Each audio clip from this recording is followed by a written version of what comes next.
Welcome back my dear learners.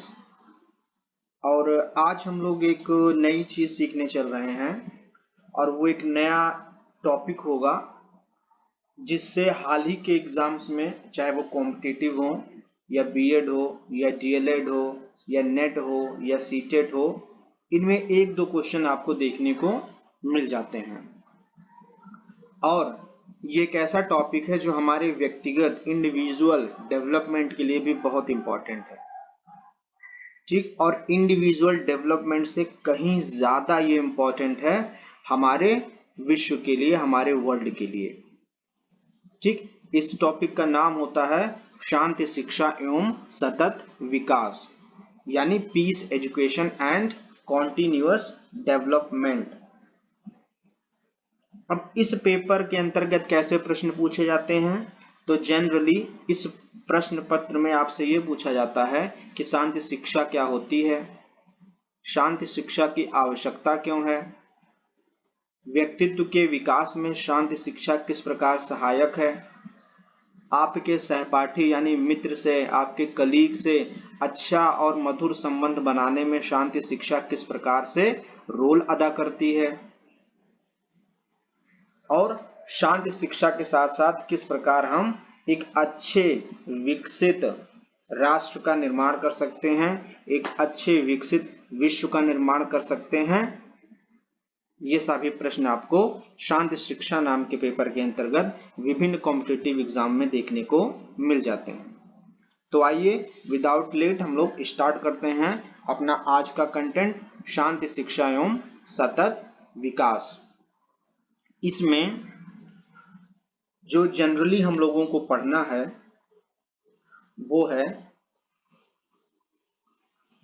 शांति शिक्षा का concept क्या होता है, शांति शिक्षा के लिए वर्तमान आवश्यकता क्यों है इसकी, और शांति शिक्षा को बनाए रखने के लिए भारतीय जीवन मूल, शांति कौशल और अभिवृत्तियां कितनी इंपॉर्टेंट हैं, या पर्सनालिटी डेवलपमेंट में, सामाजिक विकास में, व्यक्तित्व के स्वरूप में, विकास को निर्धारित करने में शांति शिक्षा किस प्रकार सहायक है।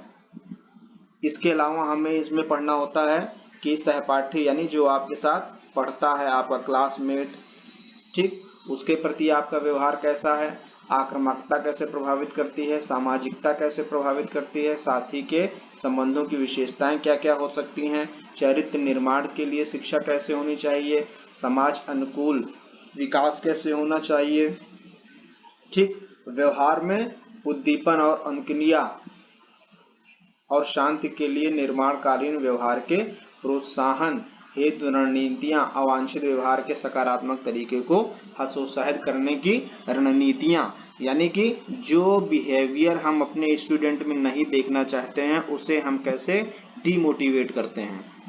फिर है थोड़ा सा हमें समझना होगा इस पेपर के अंतर्गत कि हिंसा क्या होती है और ये क्या करती है, हिंसा के कितने टाइप होते हैं, मौखिक टाइप होता है, साइकोलॉजिकल टाइप होते हैं, शारीरिक टाइप होते हैं, लोकप्रिय टाइप होते हैं, संस्कृति टाइप में अश्लीलता, ठीक, मीडिया का क्या रोल हो सकता है, जात लिंग के आधार पर, भ्रष्टाचार के आधार पर कैसे शांति प्रभावित होती है, ठीक, और भारत में शांति शिक्षा हेतु गांधी जी का दर्शन और शांति व्यवस्था में उनका विचार, तनाव अगर आप में है, टेंशन अगर आप में क्रिएट है तो आंतरिक शांति के लिए अष्टांग योग, यम नियम, आसन, प्राणायाम, प्रत्याहार, धारणा, ध्यान, समाधि, इससे क्या होगा, इससे आपको इनर आंतरिक रूप से शांत होने में मदद मिलती है। फिर है शांति वैल्यूज यानी पीस वैल्यूज क्या क्या होती हैं, ह्यूमन राइट क्या क्या हैं, लोकतंत्र भारत में धार्मिक सहिष्णुता, राष्ट्रीय नेशनल इंटीग्रेशन, राष्ट्रीय एकीकरण, और लास्ट में जो पढ़ना होता है वो ये कि सतत विकास में, कॉन्टिन्यूअस डेवलपमेंट में शांति की आवश्यकता एवं पर्यावरण। ठीक, तो ये हमें इतनी चीजें पढ़नी है। आपको परेशान होने की जरूरत नहीं है, ये दिखने में चीजें जरूर ज्यादा दिख रही हैं, लेकिन जब मैं आपको समझाना स्टार्ट करूंगा तो बहुत तेजी में और ये आपको समझ में चीजें आएंगी। ज्यादा जोर देने की जरूरत नहीं है आपको अपने मस्तिष्क पर, बस आप सिर्फ चीजों को सुनते रहिए और उन्हें आत्मसात करने की कोशिश कीजिए।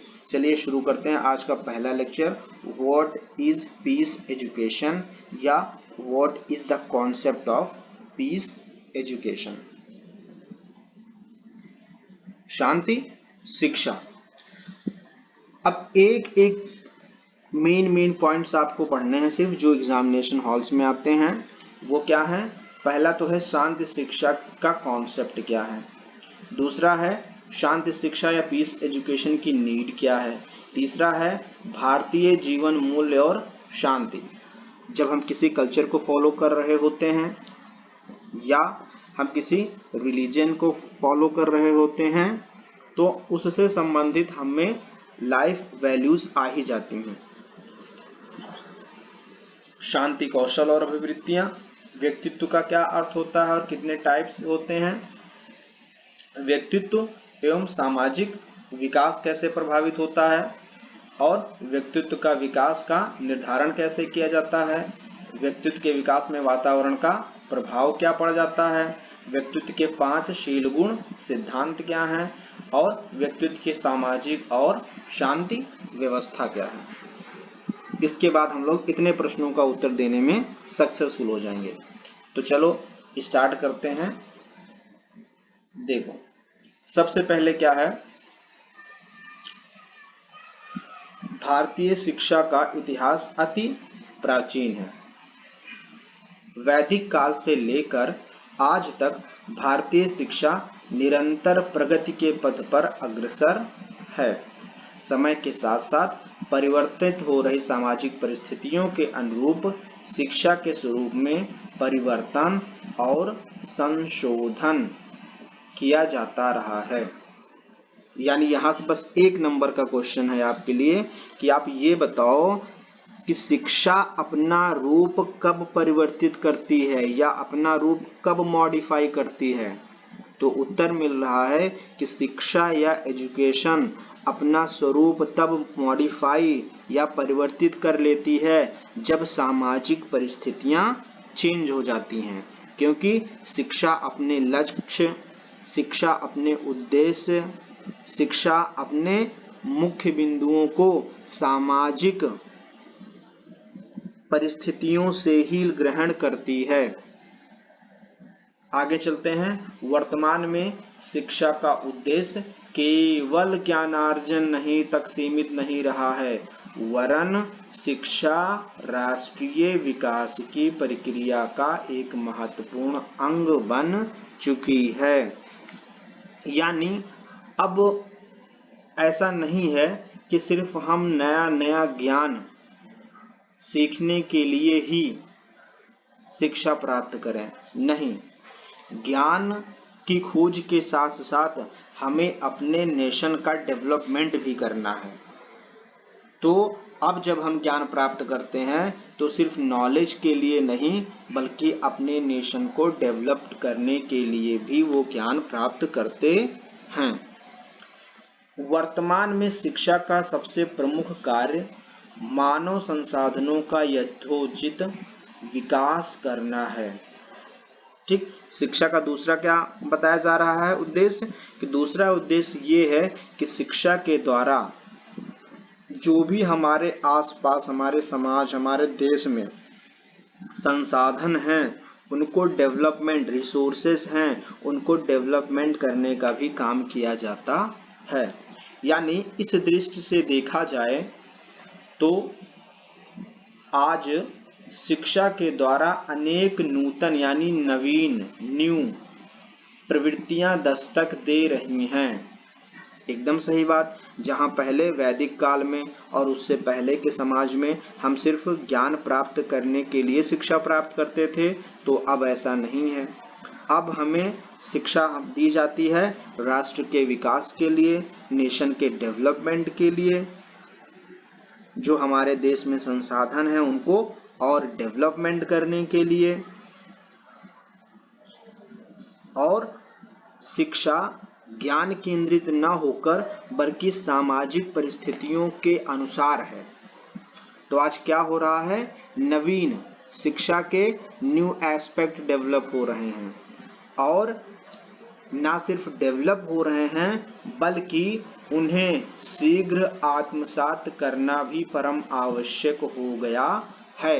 ये जो नवीन कॉन्सेप्ट्स हैं शिक्षा के, इनको हमें आत्मसात भी करना पड़ रहा है, हमें ग्रहण भी करना पड़ रहा है। क्यों? क्योंकि अगर हम ग्रहण नहीं करेंगे तो हमारा देश पीछे रह जाएगा, हमारा देश डेवलपमेंट नहीं कर पाएगा, हमारे देश का बच्चा नहीं डेवलपमेंट कर पाएगा। तो जितनी भी ये नई प्रवृत्तियां दस्तक दे रही हैं उन्हें हमें ग्रहण भी करना है। यानी परिवर्तन की जैसी डिमांड होती है उसके अनुरूप आधुनिक, प्रगतिशील और विश्वव्यापी दृष्टिकोण अपनाकर ही भारत की शिक्षा अपने स्वरूप, गुणवत्ता और अस्तित्व को बनाए रखने में सफल हो सकती है। यानी अब हम एंशिएंट एजुकेशन सिस्टम या एंशिएंट एजुकेशन नहीं चला सकते हैं, बल्कि जो मॉडर्न हो, प्रोग्रेसिव, प्रगतिशील हो और जैसा विश्व शिक्षा को देखता हो, ठीक उसी दृष्टिकोण से हमें भी शिक्षा को देखकर विश्व में भारत अपनी क्वालिटी और अपनी एग्जिस्टेंस को बना रख सकता है। इसीलिए विश्व में जहां मानवाधिकार की शिक्षा है तो हमने भी मानवाधिकार की शिक्षा अपना लिया, शांति शिक्षा हुई तो हमने भी शांति शिक्षा को अपना लिया, समावेशी शिक्षा आई विश्व में तो हमने भी समावेशी शिक्षा अपना लिया, महिला सशक्तिकरण हेतु शिक्षा होने लगी तो हमने भी महिला सशक्तिकरण हेतु शिक्षा ग्रहण कर ली। निजीकरण, ठीक, और वैश्वीकरण यानी प्राइवेटाइजेशन एंड ग्लोबलाइजेशन के प्रयोग में शिक्षा यूज होने लगी तो हमने भी उन चीजों को ग्रहण करना स्टार्ट कर दिया। ये जितने भी नए कॉन्सेप्ट हुए हमने भी उनको यकायक ग्रहण करना स्टार्ट कर दिया है। आज हम भी मानवाधिकार की शिक्षा की बात करते हैं, शांति शिक्षा की बात करते हैं, समावेशी शिक्षा की बात करते हैं, महिला सशक्तिकरण की हेतु शिक्षा की बात करते हैं, प्राइवेटाइजेशन एंड ग्लोबलाइजेशन के लिए शिक्षा की बात करते हैं। तो जो भी विश्व में शिक्षा का एस्पेक्ट चल रहा है वही शिक्षा का एस्पेक्ट हमने भी ग्रहण कर लिया है, ठीक। लेकिन इधर क्या हो रहा है, अब इस ग्लोबलाइजेशन या इस भौतिक संसार में अब क्या हो रहा है, कुछ समय से मानव समाज में बढ़ती अशांति, विवाद, कलह के फलस्वरूप विगत कुछ समय से शांति शिक्षा की मांग बढ़ रही है। क्या हो रहा है, विश्व में एक देश दूसरे देश से लड़ रहा है, कोई देश अपनी सीमा बढ़ा लेना चाहता है, इतने विवाद हो रहे हैं, चाहे वो भौतिक सीमाओं को लेकर हो, चाहे वो राजनीतिक सीमाओं को लेकर हो, चाहे वो आर्थिक सीमाओं को लेकर हो, किसी भी सीमा या हेतु के लिए हो। जैसे कुछ राष्ट्र हैं जो अपनी अर्थव्यवस्था को संभालने के लिए शांति पैदा कर रहे हैं, कुछ राष्ट्र ऐसे हैं जिनकी अर्थव्यवस्था बहुत अच्छी है पर फिर भी वो इस डर में जी रहे हैं कि कहीं उनकी अर्थव्यवस्था कमजोर ना हो जाए और कोई और देश विकसित अर्थव्यवस्था में ना आ जाए। तो क्या हो रहा है, इस भौतिकवादी संसार में अशांति बढ़ रही है, विवाद बढ़ रहा है, कलह बढ़ रही है। तो इसी के कारण इस संसार में शांति शिक्षा की डिमांड बढ़ रही है। इससे होगा क्या कि शांति शिक्षा के माध्यम से शांति स्थापित करने के लक्ष्य की पूर्ति सरलता से की जा सकेगी, क्योंकि सबकी उम्मीद क्या है कि विश्व में, देश में, घर में, समाज में शांति व्यवस्था कायम रहे, क्योंकि एक शांति युक्त वातावरण में ही बालकों, समाज का और राष्ट्रों का निर्माण संभव है। अगर मन अशांत है तो वहां पर विकास और निर्माण नहीं बल्कि विध्वंस का कार्य होता है। इसलिए जो है शांति शिक्षा के माध्यम से अब विश्व में शांति स्थापित करने का प्रयास किया जा रहा है। आज के बच्चों को ऐसी शिक्षा देने की आवश्यकता आन पड़ी है जिससे उनमें आतंकवाद, हिंसा, विद्वेष यानी नफरत जैसे अवांछनीय घटनाओं के प्रति नकारात्मक दृष्टिकोण विकसित हो सके। शांति शिक्षा की आवश्यकता क्यों हो रही है? क्योंकि हम चाहते हैं कि हमारे स्टूडेंट्स में आतंकवाद, हिंसा, वायलेंस, विद्वेष, ईर्ष्या जैसी ये जो अवांछित घटनाएं समाज में हो रही हैं, इनके प्रति हमारा स्टूडेंट पॉजिटिव ना हो बल्कि निगेटिवली चार्ज्ड हो। इन सब चीज़ों को वो घृणा के दृष्टिकोण से देखे कि नहीं, आतंकवाद अच्छी बात नहीं है, हिंसा करना अच्छी बात नहीं है, द्वेष फैलाना अच्छी बात नहीं है, उसको इन सब चीज़ों से नफरत हो जाए। जहाँ ही हमारे स्टूडेंट्स को इन सभी चीज़ों से नफरत होगी, वहीं हमारे देश और राष्ट्र और विश्व में शांति शिक्षा स्थापित हो जाएगी। उनमें सौहार्द, सह अस्तित्व, सहयोग करने की भावना, सहिष्णुता, भाईचारा जैसे सकारात्मक गुण विकसित हो सकेंगे। तो क्योंकि हम चाहते हैं कि हमारे विद्यार्थियों में सह अस्तित्व का भाव हो, एक दूसरे का सहयोग करने का भाव हो, सहिष्णुता का भाईचारा हो, कि ये पॉजिटिव जैसे गुण विकसित हों, तो हमें निगेटिव गुणों के प्रति उनमें दृष्टिकोण विकसित करना पड़ेगा कि ये बुरे हैं, हमें इन्हें नहीं एक्सेप्ट करना है। तो यानी रिजल्ट क्या निकला कि शांति शिक्षा नैतिक विकास के साथ साथ उन मूल्यों और दृष्टिकोणों के पोषण पर भी बल देती है जो प्रकृति और मानव जगत के बीच सामंजस्य स्थापित करने के लिए आवश्यक हैं। तो यानी शांति शिक्षा हमें मजबूर करती है कि हम अपने स्टूडेंट्स में वो वैल्यूज और वो एटीट्यूड विकसित करें जिससे वे जगत के बीच एडजस्टमेंट स्थापित कर पाएं, इस विश्व में अपना एडजस्टमेंट स्थापित कर पाएं। ठीक, तो ये थी एक भूमिका जिसमें से 2-4 बातें आपको एकदम स्पष्ट 1 नंबर के क्वेश्चन याद रखते हैं। क्या कि शांति शिक्षा की आवश्यकता क्या है? तो शांति शिक्षा की आवश्यकता है हमारे स्टूडेंट को शांत रखने में, अपने देश के विकास में, अपने विश्व के विकास में, विश्व में आपसी भाईचारा, सौहार्द और सहयोग की भावना का विकास करने के लिए। इसे क्यों अपनाया गया? तो क्योंकि एजुकेशन ग्लोबलाइज्ड हो रही है, सभी विश्व शिक्षा को जिस दृष्टिकोण से देख रहे हैं उसी दृष्टिकोण से भारत ने भी शिक्षा को देखना शुरू कर दिया है। तो शांति शिक्षा, मानवाधिकार शिक्षा, महिला सशक्तिकरण शिक्षा सभी राष्ट्र अपना रहे हैं, तो हमने भी अपना लिया है। और शांति शिक्षा सिर्फ विद्यार्थियों को शांत रहने, सहयोग करने तक ही सीमित नहीं है, बल्कि हमें अपने स्टूडेंट्स में ऐसे वैल्यूज और ऐसा एटीट्यूड भी डेवलप करना है इस शांति शिक्षा के नाम से या इस शांति शिक्षा के कंटेंट से, कि उनमें एक अच्छे विश्व लेवल के नागरिक बनने की क्षमता हो और वो विश्व से अपना सामंजस्य स्थापित कर सकें। आगे चलते हैं। आगे एकदम टू द पॉइंट है कि शांति शिक्षा से अभिप्राय क्या है। ठीक, यानी अब शांति शिक्षा को हम लोग थोड़ा समझ लेते हैं। देखो, शांति शिक्षा का मतलब है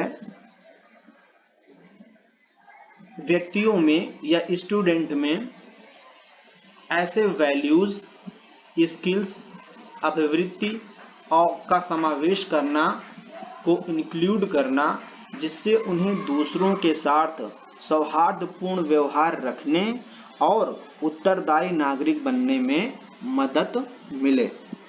यही बात मैंने आपको ऊपर बताई कि शांति शिक्षा ना सिर्फ किसी को शांत रखने में मदद करेगी, बल्कि शांति शिक्षा के माध्यम से हम अपने स्टूडेंट्स में ऐसे वैल्यूज, ऐसे स्किल्स, ऐसे एटीट्यूड का इंक्लूड करेंगे जिससे उसे दूसरे के साथ सौहार्दपूर्ण व्यवहार करने और उत्तरदायी नागरिक बनने में मदद मिले। यानी क्या हो रहा है, अब अगर आप हिस्टोरिकली आप देखो तो जो पहले मोरल एजुकेशन होती थी और मूल्य शिक्षा होती थी, वही आज शांति शिक्षा के लिए बेस का काम कर रही है। कौन? शांति शिक्षा के बेस क्या हैं? तो शांति शिक्षा का जो ये नवीन कंटेंट आया है इसके दो बेस हैं। पहला क्या है? पहला तो मोरल एजुकेशन, और दूसरा बेस क्या है? तो दूसरा बेस है जो हम अपने विद्यार्थियों को सिखाते थे, वैल्यू एजुकेशन। ठीक,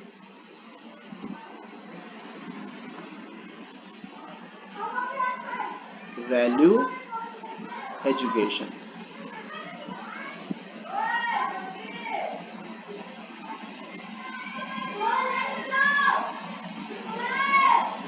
ठीक, तो ये दो बेस हैं। क्या बेस हैं? एक तो मोरल एजुकेशन, पहले के ज़माने में हमें नैतिक शिक्षा दी जाती थी और नैतिक शिक्षा के बाद वैल्यू शिक्षा दी जाती थी, लेकिन अब नैतिक और वैल्यू के बेस पर ही एक नई शिक्षा को जन्म दिया गया है जिसका नाम है शांति शिक्षा। यानी अगर क्वेश्चन आए कि शांति शिक्षा का आधार क्या है, तो शांति शिक्षा का आधार मोरल एजुकेशन और वैल्यू एजुकेशन है।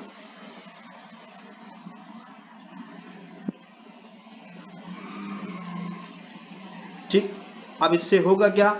अहिंसात्मक तरीके से द्वंद्वों का समाधान करना, यानी कोई भी अगर कन्फ्लिक्ट है तो उसका समाधान जो है वो अहिंसात्मक नॉन वायलेंस के आधार पर होना चाहिए और दीर्घकालिक परिणाम युक्त कोई रास्ता निकाला जाना चाहिए। शांति शिक्षा समग्रता मूलक है, यानी जो शांति शिक्षा है वो समग्र को लेकर चलती है, एज होल में सारी चीजें देखती है। जैसे अशांति या द्वेष क्यों फैलता है? जब हम छोटे डिसीजन ले लेते हैं। उदाहरण के तौर पे किसी ने मेरी चप्पल चुराई तो मैंने उसको एक थप्पड़ मार दिया और उससे अपनी चप्पल वापस ले ली। अब मैंने क्या सोचा इसमें कि मेरी चप्पल चोरी हुई है, चुराने वाला ये व्यक्ति है, मुझे इसे मारना चाहिए और अपनी चप्पल ले लेनी चाहिए। लेकिन क्या मैंने बहुत दूर की सोची? नहीं, मैंने बहुत पास की सोची। अगर इसके जगह पर मैं ये सोचता कि हाँ मेरी चप्पल चोरी हो गई है, मेरी चप्पल इसने चुराई है, पर इसने मेरी चप्पल क्यों चुराई है, और अगर मैं इसे थप्पड़ मार दूंगा तो ये मेरी चप्पल तो वापस कर देगा, पर हो सकता है ये थप्पड़ को फील कर ले और फिर बाद में चोर बन जाए या डकैत बन जाए, या कल को ये मेरे लिए फील्डिंग लगा दे कि इन्होंने मुझे थप्पड़ मारा था। तो क्या होगा? शांति शिक्षा के माध्यम से हम अपने विद्यार्थियों को ये सिखाएंगे कि आप किसी भी घटना, किसी भी कन्फ्लिक्ट को लेकर सिर्फ 2-4 पॉइंट मत सोचो, बल्कि उसके सभी एस्पेक्ट के बारे में सोचो, और प्रॉब्लम का सलूशन सिर्फ शॉर्ट टर्म के लिए न सोचो, बल्कि लॉन्ग टर्म के लिए, लाइफ लॉन्ग के लिए सोचो किसी समस्या का समाधान क्या हो सकता है। अब जो ह्यूमन वैल्यूज होते हैं उनके भीतर बच्चों का क्या क्या आता है? भौतिक विकास, भावनात्मक विकास, बौद्धिक और सामाजिक विकास आते हैं। संक्षेप में हम कहें इन वेरी शॉर्ट, तो शांत शिक्षा के दो निहितार्थ हैं, दो बातें शांत शिक्षा से निकलकर आती हैं। क्या? पहली बात तो लोगों को हिंसा, क्या कह रहे हैं? लोगों को हिंसा का मार्ग चुनने के बजाय शांति, पीस का मार्ग चुनने में सशक्त बनाना। दूसरा, व्यक्तियों को या उन्हें शांत शिक्षा का उपभोक्ता बनने के बजाय उसका सर्जक बनाना। यानी शांति शिक्षा के बाद हमारा स्टूडेंट सिर्फ शांति शिक्षा का उपभोक्ता, कंज्यूमर नहीं होना चाहिए, बल्कि शांति शिक्षा का क्रिएटर होना चाहिए। तो इस प्रकार क्या हो जाएगा? अब वो दूर की सोचने लगेगा, शांति का मार्ग चुनने लगेगा, क्रिएटिव काम करने लगेगा। तो रिजल्ट क्या निकलेगा कि शांति शिक्षा का लक्ष्य व्यक्ति का या स्टूडेंट का समग्र विकास हो जाएगा, ऑल राउंड डेवलपमेंट हो जाएगा। शांति शिक्षा क्या क्या सिखाएगी? प्यार, सत्य, न्याय, समानता, सहनशीलता, सौहार्द, विनम्रता, एकजुटता, आत्मसंयम, इन सभी मूल्यों को व्यवहार में लाने पर बल देगी। ठीक, हमें इन्फोर्स करेगी कि हम सत्य बोलें, हम न्याय करें, हम एक दूसरे से भाईचारा बना के रखें, प्रेम बना के रखें, एक दूसरे में समानता का भाव रखें, सहनशीलता का भाव रखें, विनम्रता का भाव रखें, सहनशीलता रहें, एकजुट रहें और आत्मसंयम रहें। यानी ठीक, तो शांति शिक्षा के आधार के रूप में धार्मिक और नैतिक शिक्षा, जहां एक और धर्म के विषय में उसकी बुनियादी और उनमें अंतर्निहित मूल्यों के विषय में जानने तथा सही समझ के लिए प्रेरित करती है, वहीं दूसरी ओर नैतिक शिक्षा मानव के आचार विचार व्यवहार को सकारात्मक दिशा में ले जाने में सहयोग देती है। देखो, नैतिक शिक्षा क्या होता है? समाज में जो मान्य है उसी प्रकार का आचार विचार करना, ये नैतिक होता है। कहते नहीं कि वो व्यक्ति बड़ा अनैतिक है, यानी वो समाज में जो मान्य आचार और विचार हैं वैसे थॉट्स और बिहेवियर वो नहीं रखता है, बल्कि समाज में जो नहीं मान्य हैं वो वैसा थॉट्स और बिहेवियर रखता है। तो शांति शिक्षा क्या करती है? हमें एक तो वैल्यू फुल बनाती है और दूसरा हमें इसमें मजबूत बनाती है कि हमारे आचार विचार पॉजिटिव रहें और समाज के हित में रहें।